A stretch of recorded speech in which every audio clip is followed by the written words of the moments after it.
Blessed art thou, O Lord our God, the King of the universe, who has performed miracles for our forefathers in those days that we are reading about at this very time. And also blessed are you, O Lord our God, the King of the universe, who has given us life and taken care of us and enabled us to reach this occasion. Good job. Grandma? We will read our story and then we'll transfer our Hanukkah over to the front window to let our light shine out into the neighborhood. She's good. Whoa. Whoa, whoa, whoa. Yeah, it's alright. It just needs to burn straight a little bit there. There we go. It'll be alright. Give me that. I What got it. about Mama? Did Mama do? She's good. Mama let Grandma light it instead. Yeah, she wanted Grandma to light hers. That's what's nice. Burning. There we go. Alright, looking good. Now, last time we were reading about these battles starting to take place. Here's our next one. Georgius, which is one of the other commanders of the enemy army, took 5,000 infantry.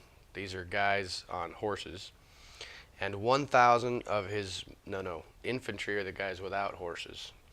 And then 1,000 of his most experienced cavalry. Those are the guys with horses. And he left camp by night with men from the fort in Jerusalem as his guides. And he planned to make a surprise attack on our people that were hiding up in the hills. But Judas, our leader, learned of this plan, and he moved out with his men to attack the king's army at Emmaus while Georgius and his troops were still away from him. And when Georgius and his army reached Judas' camp that night, they found no one there. And they thought that Judas and his men were trying to escape, so they started trying to look for them in the mountains. And when the sun was coming up, Judas appeared in the plain to fight the enemy with 3,000 men, not all of them as well armed as they would have liked. They saw the huge Gentile army of experienced troops wearing armor and protected by cavalry. But Judas said to his men, "Don't worry about the size of their army and don't be frightened when they attack. Remember how our ancestors were saved at the Red Sea when the king of Egypt was running after them with his army. Now, let us ask Yehovah our God to have mercy on us. Let us pray that he will honor his agreement that he made with our ancestors and crush this army when we attack today. Then all the Gentiles will know that Israel has a God who rescues and saves them." And when the Gentiles saw that Judas and his men prepared for battle, they moved out of their camp to fight. And then Judas and his men sounded their trumpets and attacked. The Gentiles broke ranks. That means they kind of lost their formation and fled into the open plain. But all of the stragglers who couldn't get away fast enough were killed. And the Israelites ran after the enemy as far as the town of Gezer in the plains of Idumea and the towns of Azotus and Jamnia. Altogether they killed about 3,000 of the enemy. And when Judas and his army came back from pursuing the enemy, he said to his men, "Don't be greedy for the loot. Georgius and his army are nearby in the mountains, so there is still heavy fighting ahead of us. We must stand firm and fight. After that, you can safely take all the loot you want." And Judas was just finishing his speech when an enemy patrol on a scouting mission looked down from the mountains and saw that their army had been put to flight. And they could tell from the smoke that their camp was burning. And when they saw all this, they were terrified. And when they also saw that Judas' army was in the plain ready for battle, they all fled to the towns in Philistia. And then Judas returned to loot the enemy camp. And he took large amounts of gold and silver, blue and purple cloth, and other rich plunder. When the Jews came back to their own camp, they sang a song. And here is the words of the song. "Yehovah is worthy to be praised. His mercy lasts forever. That day brought a great victory to the people of Israel." The Gentile troops that escaped went to Lysias, their commander, and reported all that had happened. And when Lysias heard that his troops had lost the battle, he was shocked and disappointed that Israel had not been defeated as the king had commanded him to do. In the following year, Lysias gathered an army of 60,000 well-trained infantry and 5,000 cavalry, intending to completely conquer the Jews this time. And they marched into Idumea and camped at Bethzur. And Judas came to meet them with 10,000 warriors. When Judas saw how strong the enemy's army was, he prayed to God and said, "We will praise you, the Savior of Israel. You broke the attack of the giant by the hand of your servant David, and you let Saul's son Jonathan and the young man who carried his weapons defeat the entire Philistine army. Now, in the same way, let your people Israel defeat our enemies. Put them to shame in spite of all of their confidence in their infantry and cavalry. Make them afraid. Let their bold strength melt away. Let them tremble at the prospect of defeat. We love and worship you, so let us kill our enemies that we may then sing praises to you." The battle began, and in the hand-to-hand fighting, about 5,000 of Lysias' men were killed. And when Lysias saw that his army was being defeated, and when he saw the reckless courage of Judas and his men, who showed that they were ready to live or die with honor, he returned and fled to Antioch. And there he recruited more mercenaries and planned to return to Judea later with a much larger army. And Judas and his brothers said, "Now that our enemies have been defeated, let's go to Jerusalem to purify the temple and rededicate it to our God." And so the whole army was assembled, and they went up to Mount Zion. And there they found the temple abandoned, and the altar had been profaned, and the gates were burned down, and the courtyards grown up in a forest of weeds, and the priests' rooms were torn down. In their sorrow they tore their clothes, and cried loudly, and threw ashes on their heads, and fell with their faces down on the ground. And when the signal was given on the trumpets, everyone cried out to Yehovah. And then Judas ordered some of his soldiers to attack the men at the fort in Jerusalem, while he and his people purified the temple. He chose some priests who were qualified and who were devoted to the laws that God had given to Moses. And they purified the temple and took the stones that had been... It's coming right up. Good question. They purified the temple and took the stones that had been defiled and put them in an unclean place. And they discussed what should be done with the altar of burnt offerings which had been desecrated by the Gentiles, and decided to tear it down, so that it would not stand there as a monument to their shame. And so they tore down the altar and put the stones in a suitable place on the temple hill, where they were to be kept until a prophet should appear and decide what to do with them. Then they took the uncut stones, they took new uncut stones, as the laws that God had given to Moses required, and they built a new altar like the old one. They repaired the temple inside and out and dedicated its courtyards. They made new utensils for worship and brought in a new lampstand, the altar of incense, and a table for the showbread in the temple. And they burned incense on the altar and lit the lamps on the lampstand, and there was light in the temple. And they placed the loaves of bread on the table and hung the curtains and completed all the work. So that's how they rededicated the temple. They tore down the old pagan altar, or there wasn't a pagan altar, it was our altar, but the pagans had sacrificed on it, so it became unclean. So they tore that down. They got rid of all of the pagan junk in there. And then they began to burn incense and pray to God to purify the temple so that it would be worthy of being worshipped in again. And that's what it means to rededicate this temple. Get all of the yuckiness out and dedicate it to God again. Now, do you know where the temple of God is right now?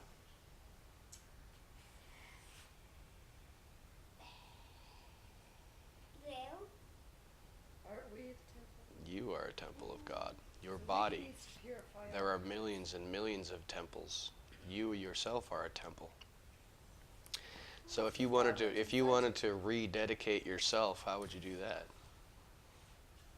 If you were defiled and needed to be rededicated, Yourself out. you clean yourself out and you stop sinning, ask God to forgive you and cleanse you, and you rededicate your temple. So it's kind of part of what we're doing here. Your soul. Your soul. Is a temple. That is correct. Your soul is a temple. Yeah, because Yeshua, when he came, and just after that, they destroyed our temple in Jerusalem in about 70 years after Yeshua, about 40 years after Yeshua died. And he said, you yourself are a temple of God now. And so, if we need to rededicate ourselves, because we can defile ourselves, how do we defile ourselves? With sin and breaking the commandments of God, we defile ourselves. And so, this is kind of a picture of how they defiled the real temple. You are a temple now, but there will be another real temple pretty soon. Right now, there is an abomination of desolation on our own temple grounds. It's in the shape of an onion, and it has weird writing all around it that says, you people of Yehovah, this is our temple, and you've never been here, and you're never coming back. But one day, our people will destroy that abomination that is making our temple desolate, the golden onion dome, and we will rededicate a new altar and begin to rebuild a new temple. And you guys could see that pretty soon, in just the next couple of years, I think. This is my opinion. Praise be to God, and may he do it. What'll happen?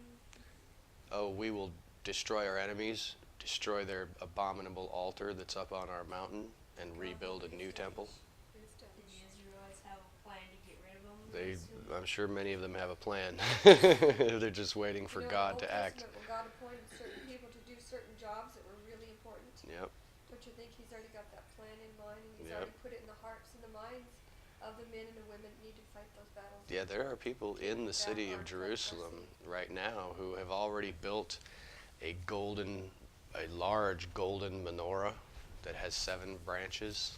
It's got $1.6 million worth of gold on it. They have the table for the showbread. That's a lot of money. They have the stones ready for the altar. All we have to do is win that spot back so that we can rebuild our altar and our temple. But in the Old Testament, God always has a perfect time. Yep, he's got a perfect plan. He's got a plan and a perfect We may be going, man, when's he going to do it? When's he going to do it? When's he going to do it? He's like, hold on. when it's ready. If you did it now, it wouldn't work out perfectly like I have planned. So we always have to be patient. By the time it is, you gotta wait the whole 9 months. Yep. And so, on the 25th day of the 9th month, the month of Kislev, in the year 148 before Yeshua was born, this was the anniversary of the day that the Gentiles had desecrated the altar. So on the very day that the Gentiles had desecrated the altar was the very day that they rededicated the altar. And that is right now. That's why we're celebrating Hanukkah. And so, on that day, a sacrifice was offered on the new altar, just as the law of Moses that God had given him instructed them. And the new altar was dedicated, and they sang songs and played harps and lutes with cymbals, and all of the people bowed down with their faces to the ground and worshipped and praised Yehovah for giving them victory. For 8 days they celebrated the rededication of the altar. That's what we're doing right now. With great joy they brought burnt offerings and offered. So, doesn't that mean, you said they do rededicate in 8 days, and those candles. Yeah, the candles have to burn for all the time. Now there's always candles lit inside the temple, and they can't ever let it go out. It has to burn all the time. They don't use candles though, they use oil lamps. They hold oil, and so they just put new oil in there. Does it have to be like just some person there switching it out all the time? They have a priest whose job it is to make sure that that lamp never goes out. And It's so important to keep it burning. It's one of the commandments that God gave to Moses, that this light in my temple must never go out. It must always be lit. And so he also told them, in order to make a new altar that is fit for the temple, you have to offer a morning and an evening sacrifice on it for 7 straight days. And then it will be ready to accept the regular burnt offerings. And so that's why they did it for 7 days straight. And then on the 8th day, it was ready. It was dedicated and ready to go. So that's why we have 8 days of Hanukkah. 7 days to complete it, and then on the 8th day it's ready, and everything is new and ready to go. And so the new altar was dedicated, and they sang and they worshiped and they praised God for giving them victory. And for 8 days they celebrated this rededication of the altar, and with great joy they brought burnt offerings and offered fellowship offerings and thank offerings to God. They decorated the front of the temple with gold crowns and shields, and rebuilt the gates and the priests' rooms and put new doors on them. And now that the Jews had removed the shame which the Gentiles had brought, they held a great celebration. And then Judas and his brothers and the entire community of Israel made it a decree that the rededication of the altar should be celebrated with a festival of joy and gladness at the same time each year, beginning on the 25th of the month of Kislev and lasting for 8 days. And then they built high walls and strong towers around Mount Zion, so that the Gentiles could not come in and trample and defile it again. And Judas placed a detachment of soldiers there to guard the temple. And he also fortified the town of Beth-zur, so that the people of Israel would have a fortress facing Idumea. When the neighboring nations all around them heard that we had been successful and had built an altar and restored the temple as it had been before, they were furious. And they made up their minds to destroy us all who were living among them. And so they began to murder and kill our people who were living in their towns. And the Idumeans were blockading the Israelites, so Judas went to war against them at Akrabatine and crushed them and looted them. He also dealt with the people of Bean, who were a constant threat to our people, because they would lie in ambush waiting to trap Israelite travelers. And he shut the Beanites up in their forts and took a solemn oath that he would destroy them and burn their forts with everyone in them. And then he marched against the land of Ammon, where he met a large and powerful army under the command of a man named Timothy. And Judas won many battles against them and finally defeated them. And he captured Jazer and its surrounding villages and then returned to Judea. And the Gentiles in Gilead assembled to attack and destroy the Israelites living in their own territories. But the Israelites left and fled to the fortress of Dathema, and sent the following letter to Judas and his brothers in the land of Judea. The Gentiles around us are joining forces under Timothy. We have fled to this fortress for protection, and now they are getting ready to capture it and destroy us. Many of us have already been killed. Come and rescue us. All the Jewish men in the region of Tob have been killed. Their wives and their children have been taken captive, and their possessions have been carried off. A force of about 1,000 men has been destroyed there. Now this letter was still being read when other messengers who had torn their clothes in sorrow arrived with a report from the region of Galilee. And they said, "An army from Ptolemais, Tyre, Sidon, and all of Galilee has come together to destroy us." When Judas and the people heard all this, a great assembly was held to decide what should be done to help their countrymen, who were in such difficulty under enemy attack in their own lands. And Judas said to his brother Simeon, "Choose some men and go and rescue our fellow Jews in Galilee. Our brother Jonathan and I will go to Gilead."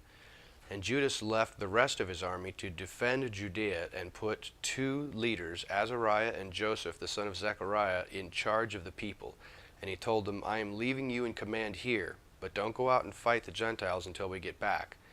And then 3,000 men joined Simeon for the march into Galilee, and 8,000 remained with Judas to go on the march into Gilead to rescue their people in those 2 places. And Simeon went into Galilee and fought many battles with the Gentiles. He defeated them and pursued them all the way to the city of Ptolemais, killing about 3,000 of them and taking the loot. Then he took the Jews who were in Galilee and Arabah with their wives, their children, and all that they owned, and brought them back to Judea with him. There was great rejoicing. During that time, Judas Maccabeus and his brother Jonathan had crossed the Jordan River and marched for 3 days through the desert. They met some friendly Nabateans who told them all that had happened to the Jews in the region of Gilead. And they reported that many Jews were imprisoned in a fortress city in Basra, Basor, Alima, Chaspho, Maked, and Marnaim, while others were imprisoned in the smaller towns of Gilead. They also reported that the enemy was drawn up to make an attack the next day on the Jewish fortresses, hoping to destroy all of the Jews in a single day. Does that remind you of something? Destroy all the Jews in a single day? That's the story of Esther. And so Judas and his army suddenly turned and attacked Basra by the desert road, captured the town, and killed every man in it. They looted the town and set it on fire. And they left there and marched all night to the fortress of Dathema. At dawn, when the sun was coming up, Judas and his men saw a vast army attacking the fortress. They were bringing up ladders, siege platforms, and battering rams in an effort to capture it. And when Judas heard the noise and the shouts and the sounds of trumpets coming from the city, he realized that the battle had begun. So he said to his men, "Fight today for our fellow countrymen." And he ordered his men to march in 3 columns and attack the enemy from the rear. As they moved forward, they blew trumpets and shouted prayers. And when the army under Timothy's command saw that it was Judas Maccabeus, the soldiers turned and ran. Judas crushed them and killed about 8,000 men that day. And then Judas turned aside to attack the town of Alima. He captured it and killed all of the men in it. He looted the town and set it on fire. And from there he went on and captured Chaspho, Maked, Basor, and the other towns of Gilead.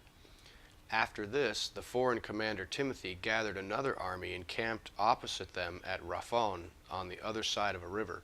And Judas sent some men to spy on the camp, and they reported back to him that all the Gentiles in the region had joined Timothy and had formed a large army. Timothy had also hired Arab mercenaries to help him, and these were camped on the other side of the river ready to attack Judas. And so Judas went out to meet them in battle. Who are these Arab mercenaries? Aren't they related to our family? Do you know who the sons of Arabs were? Those are the sons of Ishmael, Abraham's first son. They're fighting against their brothers. As Judas and his army came closer to the water, Timothy said to his officers, "If he keeps on coming and crosses the river, we won't be able to turn back his attack, and he will defeat us. But if he is afraid and stops on the other side of the river, we will cross over to attack and defeat him." And when Judas reached the bank of the river, he gave orders to his officers to let no one stop, but to push everyone forward into battle. Judas was the first to cross the river against the enemy, and all his men followed him. And the Gentiles broke their formations and ran before them, and threw away their arms, and fled to the pagan temple of Karnaim. But Judas and his men took the city and burned down the temple with all of the people in it. And with Karnaim overthrown, the Gentiles could no longer offer any resistance to Judas. They grabbed the arms that they dropped. We did. They dropped their weapons and ran, and we picked up their weapons and used them against them. Like, here's our weapon, deal with them. Well, it's hard to run when you're carrying a weapon. You can run faster without a weapon in your hand, so they wanted to get away fast, so they dropped the weapons. And so then Judas gathered around together all of the Jews in Gilead and to take them back to Judea with him. It was a large group of all kinds of people, together with their wives and children and all that they owned. And they went as far as Ephron, a large, well-fortified town. It was impossible to go around it on either side, as the road passed directly through the town. But the people there would not let them pass, and blocked the town gates with stones. And then Judas sent a friendly message to them. "Let us pass through your territory to return home. No one will harm you. We will just pass through." But they still refused to open the gates. Yes? When's this going to be over? I'm so glad you're impatient. Just wait one moment. So Judas told everyone in the group except the fighting men to camp where they were, and the fighting men were ordered to take up their positions and go ahead and attack the town. They fought all day and all night until they had taken it, and Judas had all the men of Ephron put to death, and he plundered the town and leveled it to the ground. And then he and his army marched through the town over the dead bodies. They crossed the Jordan into the wide plain opposite Beth-shan, and throughout the whole march Judas kept gathering up the stragglers and encouraging the people until they reached the land of Judea. With thanksgiving and rejoicing they went up to Mount Zion and sacrificed burnt offerings because they had safely returned without a single loss. No one died. When they had to keep the candles burning, wouldn't the candles go? They didn't use candles, remember, they used oil. Yeah. Look how short the candles are. Isn't that awesome?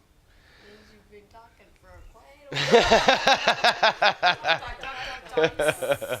That's almost done.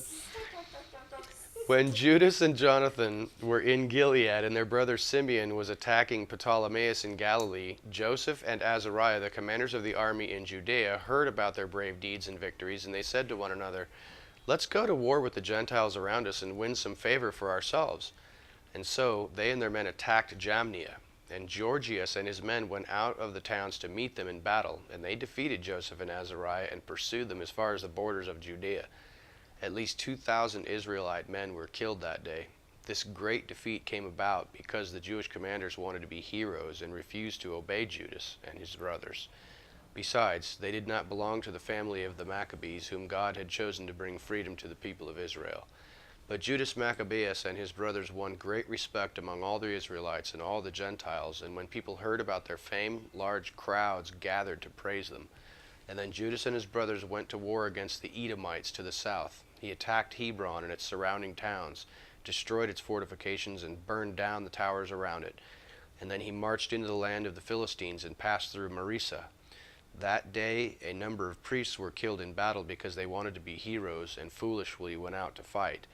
Judas turned aside to Azotus in Philistia. He pulled down the altars, burned the image of their gods, and plundered their towns, and then he returned to Judea.